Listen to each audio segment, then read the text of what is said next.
Welcome on Easy Learning.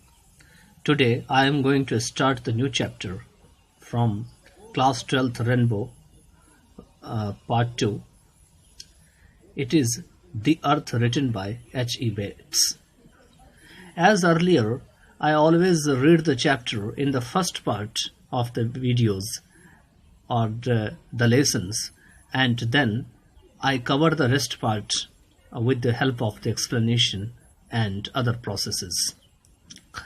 I also suggest you to read with me as many times as possible because it all together help you to understand the bottom of the language. The more you read, the more pronunciation you have clearance, and you can have the proper confidence to speak and utter the words. You know that to polish and to brighten any language, it is important to cover two parts. The first part is the grammatical structure, and second part is the vocabulary power. But the third part that is also included in them, it is the pronunciation skill that also helps you to understand the accent and phonetical transcription. So without wasting the time, I start the chapter. In this part, I will only read with correct pronunciation as much as possible by me. The Earth, H.E Bates. H.E Bates, he was born in 1905 and died in 1907 at Northampton. He was born at Northampton in central England. Was well acquainted with the English countryside, especially the peasants who lived there. A well-known short story writer, he worked for some time as a journalist. His first novel was published when he was only 21 years old. He wrote many short stories about airmen and their adventures based on his experiences in the Royal Air Force. His important works include Fear Stood the Wind for France, 1944, The Purple Plain, 1947, The Jacaranda Tree, 1949, The Scarlet Sword, 1951, and The Darling Birds of May, 1958. The present short story, The Earth, set in the English countryside, is about a farmer Johnson and his son Benji, who appears to be a simple-minded person. The story very well depicts the laziness of the parents and the growing selfishness and cunningness of their simple-minded son, who finally drives them away from their home. The Earth. All that the Johnsons had was the earth. Very often it seemed as if it were all they had ever had. It was true that they also had possessions, a plough, a two-wheeled cart, tools, a bony brown mare, which slowly dragged the plough and the cart about their rough 4-acre plot. But without the earth these things were useless. It was true that they also had a son. The Johnson's son was named Benji, and it was more than 30 years since they had surrendered to the idea that he was not right in his head. It was not that he was insane or imbecile, or even that he could not read and write and count figures, but only that he was simple, not quite like other people. And because he was their only son, the Johnsons had spent many years being a little too kind, too anxious, and too sacrificial towards him, so that he had grown up to seem worse in their eyes than he really was. Benji had the large, loose limbs that often belong to simple-minded and thick, soft, fair hair on his face. He had the look of being a simple-hearted man as well as a simple-minded man. His eyes were blue, and all day long he had a simple smile on his face. But somewhere behind the blue eyes, the simple smile and the soft childish hair, his simplicity seemed gradually to have become a kind of cunning. It was more than 30 years since the Johnsons, realizing that he was not quite like others, had taken Benji to a doctor This doctor had persuaded them that he needed interests that would strengthen his mind. It would be good if they gave him something to do, some occupation which would help his development. It would help a great deal if they gave him a special interest to feed his sense of responsibility. You are people on the land, the doctor said. Let him keep hens. So for many years Benji had kept hens, and what the earth was to his mother and father, the hens were to Benji. They were almost all he had. When he came from school, cut off by his simplicity from other children, Benji went straight home to his hens, which he kept in a wire coop that his father had made at the back of the house. At first he kept 10 or a dozen hens, all colors and breeds, brown and speckled, and black and white, and the coop was small. He fed the hens simply on scraps from the table, seeded cabbages strung from the wire, a little maize, and on corn ears, which he gleaned in the late summer from his father's acre of stubble. It is possible that a hen, being a simple creature, thrives best on simple treatment. Benji understood the first and last thing about a hen, that it exists for the purpose of laying eggs. In those days, this simple process had not become scientific, nor had it become highly complicated and commercialized. Eggs were cheap, hens mysteriously packed nourishment of the bare earth. They sat in homemade nesting box on straw and laid the eggs expected of them. Benji understood another thing about the business of hens, and that was that eggs could be sold to callers at the back door of their house, in scores and half scores and fivers, and the money from these eggs were put carefully, almost religiously, into a large white basin that stood on the top shelf of the kitchen cupboard. The basin was beyond Benji's reach, but one day his mother would tell him, "The money would be yours. You understand? Your father and me are going to save the money. When there's enough, we shall put it in the bank. The bank will give interest on it, and then one day, when you are 21, it will be yours by rights. It's all be yours, and you can do what you like with it. Do you understand?" And Benji would simply smile at his mother and say yes, he understood. As time went on, Benji began to keep many more hens. Soon there were more eggs than could be sold at the back door, and by the time Benji had left school at 14, he had 40 or 50 hens and about as many laying pullets, and these were producing an average of 200 eggs a week. Soon he would set off 3 times a week with a large basket of eggs on a wheel truck and hawk them in Castor, the nearest town. By this time the money no longer went into the basin but straight into the bank. Benji could read, and a year or 2 afterwards he read in a paper that it was better to segregate breeds of hens, keeping white leghorns separate from Rhodes Island and young from old. This meant new coops, and at the same time Benji read that hens needed air and exercise and dry hygienic places to sleep. Benji was very strong and understood a simple thing like nailing wire netting to wood, and began himself to build new houses and coops for the new segregated breeds of hens. For all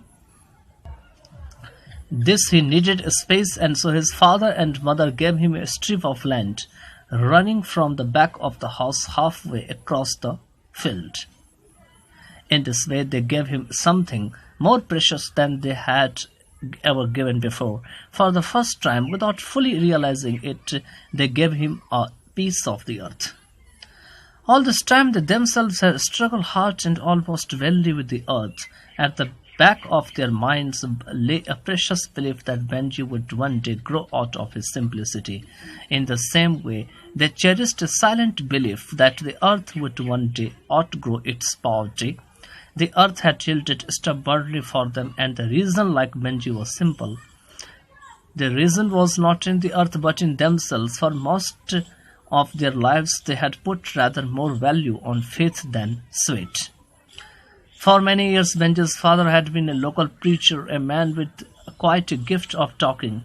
He liked not only to talk on Sundays to village congregations in the small, still chapels far out in the countryside, but he liked to talk at the back door over the field gate in the road outside the house. He talked so much that he must have had an idea that the earth, designed, created, and nourished by God, would take care of itself. While he talked, thistles seeded and choked his wheat, rabbits broke in and gnawed his cabbages, storms smashed his standing corn. He struggled on like a man chained by bad luck. And while he knew that his land was poor and that Benji was a simple man, no one had ever had the need or courage to tell him that he himself was a lazy man with too large a trust in providence. And while his father talked, Benji went on steadfastly with the simple business of making hens lay eggs. Part of the field at the back of his father's house began to resemble a quivering checkerboard of black and brown and white feathers. For a long time now the eggs had been too many for the wheel truck, and Benji at regular intervals borrowed his father's horse and cart, taking the eggs not only down into the town but also into market. All the time Benji wore the simple smile of a simple-hearted man on his face, and all the time the money went religiously into the bank in his name. When Benji was 21, his mother and father planned and carried out a little ceremony. They got his passbook from the bank, and at supper his father made a sort of speech, almost in the tone of public address, in which he talked as if he had been a diligent man all his life, setting an example of thrift and industry, and that this, the passbook, was Benji's natural reward for following it.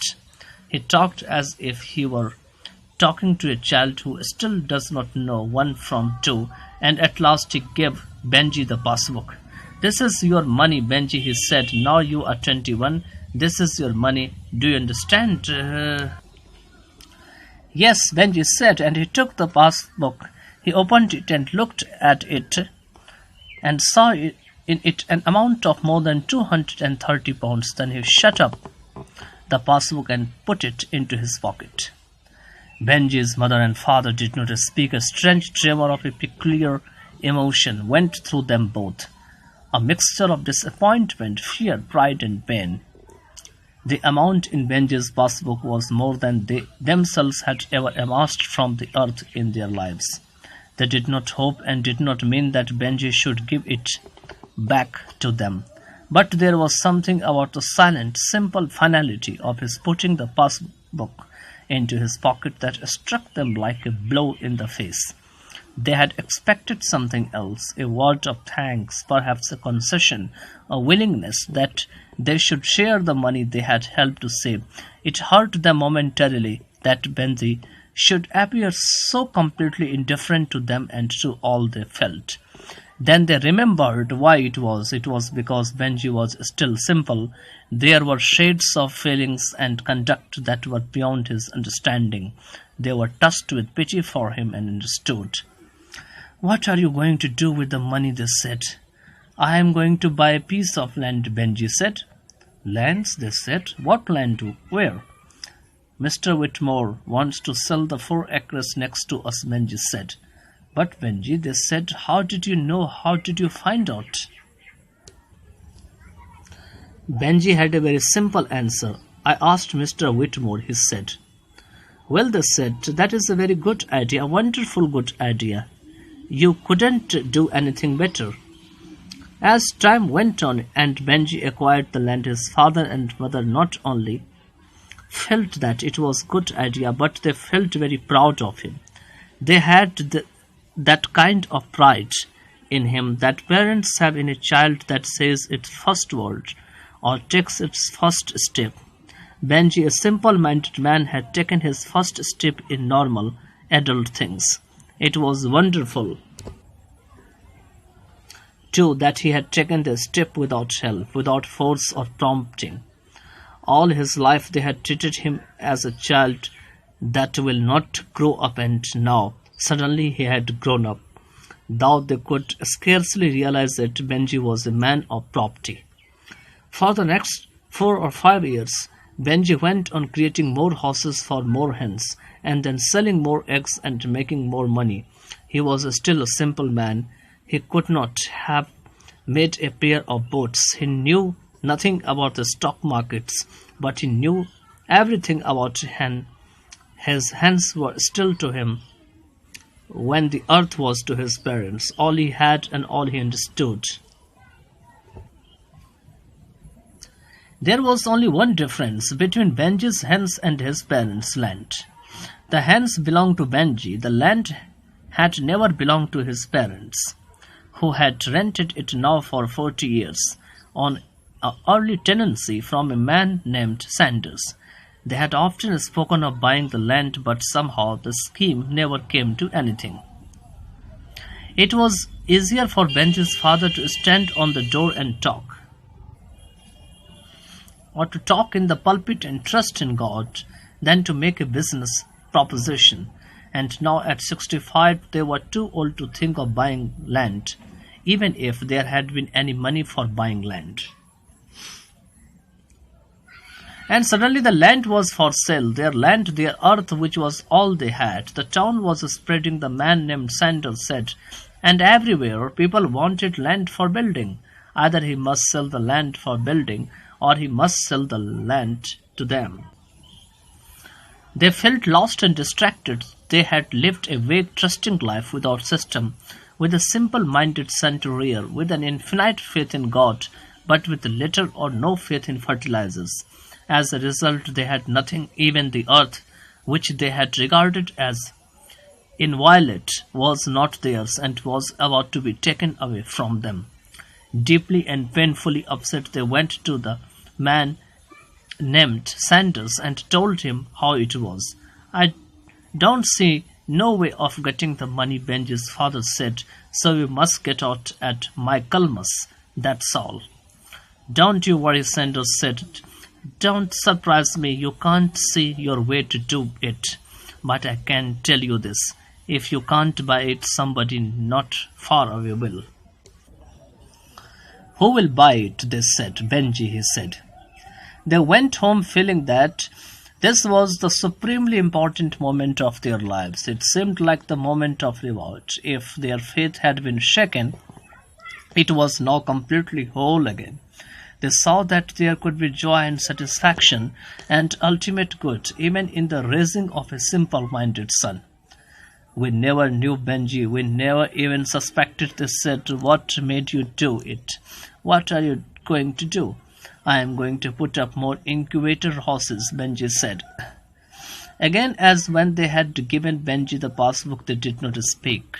They had expected something else, without quite knowing what. A word, a small concession, perhaps an assurance that things would go on as before. But there was nothing, only the same simple finality as when Benji had taken possession of the passbook. They were momentarily pained. Then they knew again why it was. There are something which are forgivable to a simple-minded man. The simple-minded, as they knew quite well, do not always understand. By this time Benji was almost 40, and it was only to them he remained a simple-minded man. As his new hygienic chicken horses began to cover first one strip of his father's former land and then mother, with the grey patches on hen dung eating their way into the brown-tilled earth. He began to be the largest poultry farmer on that side of the town. In appearance he had changed too. Always big-limbed, he had now become rather fat. His eyes were still a simple blue. A soft fair hair still grew thickly on his face, but now set in fat flesh. The eyes seemed much smaller. They were no longer the eyes of simple-minded man. They were the eyes of man who in a simple way is quite cunning. No one but Benji at this time knew how many hens and chickens he possessed. No one knew how many eggs the collective system lorries fetched from him every week. No one knew the amount of his passbook. It was possible to gauge his progress only by the new chicken houses covering his father's former land and by the fact that he now employed people to help him. One of these people was a girl named Florence. She had thick, heavy legs and loose lips and unreflective grey eyes that matched Benny's in their apparent simplicity. When Florence bent down to clean the chicken houses which were raised up off the ground, Benji could see a gap of bare flesh above her grey stockings or the shadow of deep breasts beneath her smock. In a little while, Benji was catching Florence about the waist in the warm, dark incubator houses, and for the first time in his life he had some other interest besides hens. It became clear to him that his father and mother did not like Florence, this simple, undistinguished girl with ugly legs and mouth that would not keep shut. But Benji did not need a distinguished, intelligent girl, even if one would have looked at him. He needed a woman to help with the hens, and soon he was saying that he and Florence would be married. As with the passbook and the land, his father and mother were not prepared for that. "Married, aren't you all right as you are? Don't you want time to consider it? Where are you going to live?" "Here," Benji said. And that autumn, at the end of his 40th year, Benji moved into the house with Florence as his wife. "We'll want the front bedroom," Benji said. All their lives his father and mother had slept in the front bedroom. Now they vacated it and moved into the back. This removal hurt them deeply, but because it was now Benji's house, because Benji asked it, they moved without protest, adding a little more to the long chronicle of sacrifice, forgiving Benji because the simple-minded cannot be expected to understand. But the problem of the girl was different. It seemed to them that the girl was about to take Benji away from them. The air in the house became charged deeply with antagonism. The house itself invisibly but clearly divided, and then presently it became divided in actuality. Up to that time, the four people had eaten together. Suddenly, Benji's mother did not like the way Florence scored the saucepans. "I always score them with soda. Soda's always been good enough for me and always will." When Benji heard of the quarrel, he had a very simple solution. "That settles it." He said, "Now you eat in the kitchen and we'll eat in the other room." And throughout that winter, Benji and his wife lived in other part of the house, and his father and mother in the other. The old people, the days began now to seem very long, and as they looked out on the land, they could see the reason. Where there has once been brown bare earth, rows of winter beans, patches of wheat, there were now only Benji's chicken houses. The earth was still there, but the purpose of it no longer concerned them. The plough, the mare, the cart, and their few tools stood about in the yard, but now it was truer than ever that without the earth they were useless. As the winter went on and the four people were more and more confined indoors, the division in the house became an enormous gap. The two women passed each other on the stairs with glances of antagonism, nor speaking. When Benji's father walked out to preach on Sundays, he walked slowly and brokenly with the steps of an old man. Only Benji appeared not to be upset, preoccupied with his hands. It was as if the emotions of normal people never penetrated beyond his plump, hairy face and the eyes that looked so harmless and simple still. But in the end, it was Benji who made the decision. "Mom and Dad," he said, "it would be a lot better if you went somewhere else to live." "Benji," they said. "A lot better," he said. "This is our house now. We want it. I bought the house and I want it now." Benji, I bought it and I want it, Benji said again. I want you to go. Benji, we can't go, his mother said. We got no here to go. We got no here. You've got to get out, Benji shouted. As he shouted, they realized more fully than at any time in their lives that Benji was really not right in his head. His simple blue eyes were shot suddenly with a wild expression of insane anger. They not only knew that Benji was a simple-minded man who was not fully responsible for his actions, but for the first time, struck by this wild-eyed burst of anger, they were frightened by Benji too. All right, they said, we'll find some way to go. It was little more than a week later when Benji drove his mother and father down into the town. He now had a small Ford van, and as he drove the van, with his mother and father on the driving seat, he showed no sign of normal emotion. It was clear that he did not understand the meaning of affection, of bewilderment, or of despair. He felt and spoke and thought only in the simplest terms, with the cruel simplicity of a child. You will be better by yourself in lodgings, he said. You will be better by yourselves. They did not answer. They sat with faces made completely immobile by a kind of stupefied resignation, very near to grief. They listened silently, and because for 40 years they had believed Benji to be right in his head, they made allowances for the last time. Down in the town, the car stopped in a street filled entirely with houses. Benji did not get out of the van. His father's and mother's belongings had already gone, and now they alighted empty-handed. As they stood on the pavement, Benji spoke a few words to them, looked at them with unmoved, simple eyes, and then drove away. When the van had gone, they stood alone on the pavement, looking at the ground. They stood as if they had alighted in a strange place, were not sure of themselves, and did not know what to do. Once they had had the earth, now it was not possible to tell from their downcast and silent faces whether they altogether realized that it too had gone. So not today. I have completed the reading, but from next part of the videos I will explain. Okay, there would be also some background sounds because I am in the garden, I am in the village sometimes, I am in the house sometimes, and it would also add some extra voices.